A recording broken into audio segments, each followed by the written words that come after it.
好来，乡亲啊，继续来看农历的11月初2，也就是这个礼拜日，是全年最后一个天赦日，迄天嘛是冬至。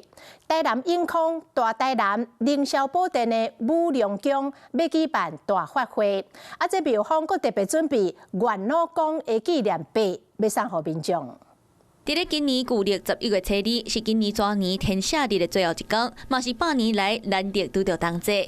永康大台南凌霄武殿武陵宫伫咧即天会举办添丁进财集落大法会。当然啊，来参加的人，都有送这个元老公甲观世音菩萨的纪念金币。另外，伫咧旧历的11月初6，有庙立后人的山边马要来武陵宫做绕境的祈福活动。下晡4点，就有粉红啊跑车来到庙埕，互所有的信众来咱庙埕遮软桥骹、软弯的公车、山边马入来咱的迄个。